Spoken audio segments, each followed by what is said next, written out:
Mga maninoy, nagtapon pala kami ng basura namin dito sa Pirayos, Greece. Yung nakikita nyo pala ngayon, yan yung Senior AB namin. Tulak-tulak yung basura namin.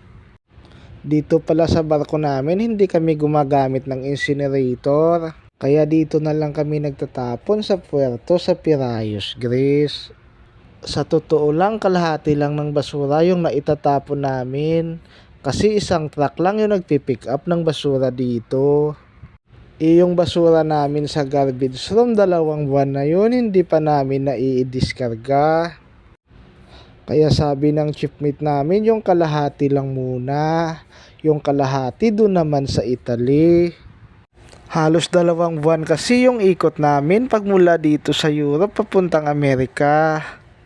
Tapos pag sa Amerika naman, hindi naman pwede magdiskarga ng basura doon.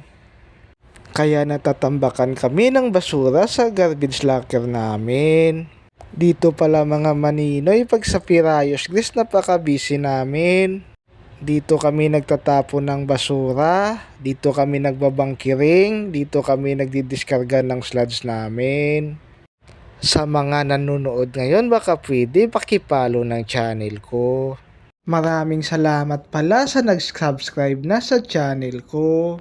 Bali yung nakikita nyo ngayon mga manino, yan na yun ang lahat na basura na itinapon namin dun sa truck.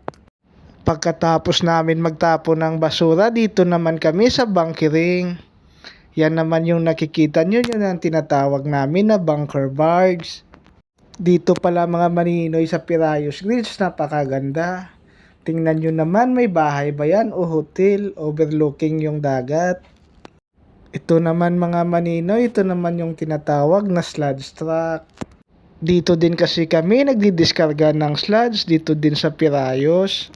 Dito pala mga maninoy, duty na naman ako. Cargo watch pala ako pag 4 to 8 ng hapon ngayon.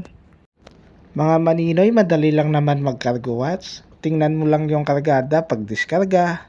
Tingnan mo lang din yung loading pag naglo-loading. Wala ka naman masyadong gagawin, ikot-ikutan mo lang yung kubyerta. At dito pala mga maninoy, nag-unplug ako ng reefer kasi may karga kaming reefer container dito. Itong reefer container na inidiskarga namin, galing pa to sa Amerika. At yan nga, inaayos ko na yung kable niya para malibre, para hindi ma-damage pag diskarga.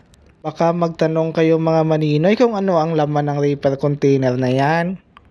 Sa totoo lang, hindi ko rin alam. Pero basta alam ko mga maninoy, pag sinabing reefer container, yan karamihan ng karga dyan, mga prusin o di kaya mga pagkain. Yan yung container na may minimintin na temperatura. At dito mga maninoy, nagloading na rin sa bodega. Kaya nandito na rin ako sa Lasing Bridge para tingnan kung ano na yung nangyayari dito sa bodega namin. Maayos lang din naman pala. At ito na, patapos na yung kargada namin mga maninoy.